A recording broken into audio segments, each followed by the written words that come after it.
Hello, beautiful people. I've changed up my setting a little bit today. Just in dire need of change, trying to constantly change little things. It's Saturday and it's been raining all morning, which I love. I love a rainy Saturday morning, so I don't feel the rush to get out of the house and I can take my time. And for today's video, I want to continue the series that I've kind of started with things that I'm obsessed with because my list is long and I thought it might be a good idea to just stick to one topic for several episodes. So I decided to make it a little series. What I find myself researching lately on Pinterest is canopies and canopy beds, because I find that not necessarily you need a 4-poster bed or a headboard. You can also find really nice just textile solutions. Fabric is everything. If you have a nice fabric and a large quantity of that, it can go a long way.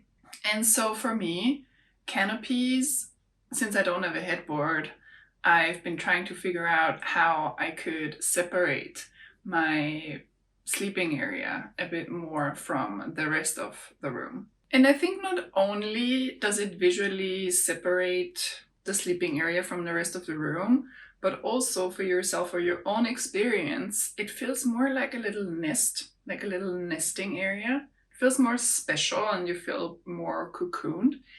And it's very simple. You know, with 2 rods and a large piece of fabric, you can already have a pretty incredible solution in place. And also I think it's pretty rental friendly. And hence I've been looking at all these canopy bed ideas and images.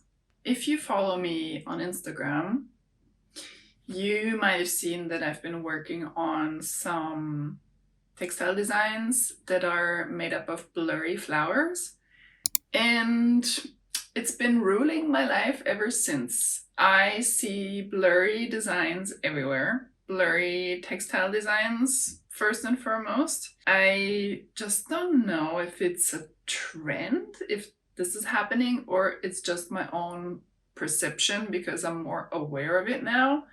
It's pretty weird. I mean, it's also a bit niche to say that I'm into blurry designs, but they're everywhere. I feel like it's quite contemporary. Why I got into these blurry designs is because now it gets a bit weird and technical. My main goal with the textiles and the designs that I'm making is to always kind of avoid color blocking or, I don't know, edges, so to blur the lines, quite literally speaking. I've been tinkering around different options when making those designs and translating them for the textile machinery. I don't want to make it look like a print, and I want to make it look very sophisticated and worked out.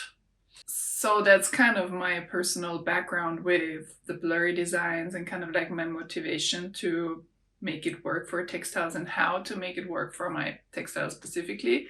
I'm still working on it. I've made a few tests and some tests are still ongoing, so I have yet to industrialize it and then figure out when and how to launch it. Okay, this is something I feel like I can't be the only one noticing this. I feel like the color of the year has been chocolate brown. I see it everywhere. It's everywhere. Like, chocolate brown seems to be the new black and the new dark neutral. And I'm not just only into chocolate brown, I'm into a certain color combination, which is chocolate brown, buttery yellow, and light blue. And I think if you keep one of those 3 every time, it just gives a great color combination. Now imagine chocolate brown, buttery yellow, and like a nice poppy red just looks instantly good. So, and since I've been into this, all these images pop out at the same time with this color combinations and chocolate brown and light blue, chocolate brown and butter yellow. I don't know how I manifest this color combination into my life, but I'm pretty obsessed with it. And also I find myself, this is chocolate brown, I find myself wearing chocolate brown, buying chocolate brown. I bought a vintage crocodile leather computer sleeve in chocolate brown. Okay, this is how far I go. So let's see if chocolate brown makes it into 2026, or maybe we have a new neutral coming around. But my theory is maybe also people get a bit tired of the whole beige, and so it just gets a bit more extreme in terms of contrast with those neutrals and warm neutrals especially. Let's see. But for me, it's a winning combination. It looks good. I'm personally not a fan of royal blues. I don't know, don't like it. More like powdery blue is more my thing. Something else that I've been obsessed with is grass cloth and silk moire wallpaper. I've tried a few swatches in my entryway because I've decided to not paint the entryway. I just couldn't find the right shade. And I've been ordering a lot of color swatches and paint swatches to test them out in the entryway. And I want something very cozy, very dark, very welcoming. But I also find it's risky to paint something really dark. So I had this idea, what if I go with wallpaper and what if I go with textured wallpaper? So something that looks like fabric or grass cloth is quite the classic. Moire silk wallpaper is a bit too pricey for this project, and I also think the space is too small to really make it have the impact that I want it to have visually. And so I've been going with different types of textured wallpaper samples, and I think I found the right one. Now it's just a matter of getting myself into a good YouTube tutorial and ordering the wallpaper and getting to work. It's a bit of a project, but I think I can do it because there is no repetition per se. It's just texture. So I can't really mess it up in terms of alignment. I sound very confident. So let's see how it goes. Because what scares me the most is to go around the door frames and then you have these like narrow spaces on the side. I think that's the trickiest bit probably. With a bit of time and a bit of patience, I think I can make it work. Okay, rugs.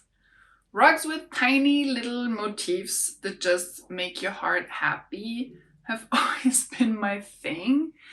I love a good rug. I'm a bit particular in terms of motif.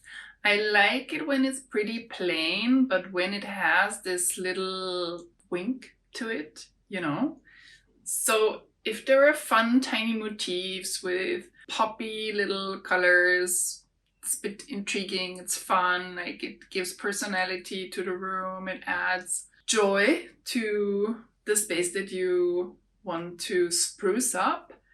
And yeah, I don't know how else to describe it. I don't even know if this is a style. Rugs with tiny motifs, like what does that even mean? I have a bunch of examples that are just so cute. I don't really like when the pile is too long or when it turns into like a hairy texture. It's a bit too boho. I don't know, for me it starts to look and feel a bit like messy and dusty quite quickly. So I prefer like a high pile, wool pile that is soft, 100% wool, kind of like a gabe style, but with tiny fun motifs and quirky little colors, because Then off of this rug, you can also incorporate those pops of colors that you then find in the rug. You can also use elsewhere in that room. Okay, I guess I'm just very into textiles and anything that has texture, textile texture. I could talk about this forever. Needle punch cushions. Why would you have just one type of fabric cushions or like print fabrics when you can have so many more textures? I guess because textiles are my job and I constantly analyze textiles, or I notice textiles a lot and different types of weaves. I guess what intrigues me is like, how is this made? And this is kind of inspiring to me. How is this made? What does the machine have to do to get me this type of result? It's what drives my thinking. Oh my god, also I went to Design Miami last week. If people don't know most of the time. So there was this collaboration between Yves Salomon, which is a fur, it's like a fur company, fur jackets mainly, and an artist. I think it was Pierre Marie. He's an illustrator. He makes very elaborate decorative patterns. And so they had this collaboration, and in one room they had a rug made out of fur and cushions made out of fur and an ottoman made out of fur, but it was fur intarsia. And people don't know how this is made. When I saw this, I was like, this is insane. In order to get this pattern, you have to cut out every tiny little piece out of one. For example, the orange piece, you have to cut out exactly this shape, and then you have to sew it next to this other colored shape, and then to this other colored shape. And if this wasn't already complicated enough, at the end, everything has to be an even surface. So when I saw this, I was like, this is crazy.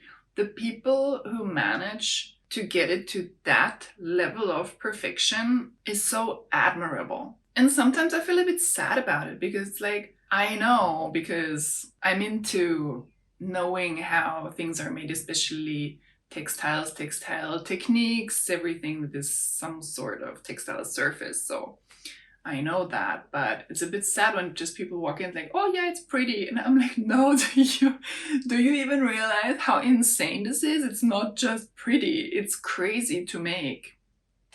Anyways, I totally got sidetracked with that, but I was talking about texture, and so that happened.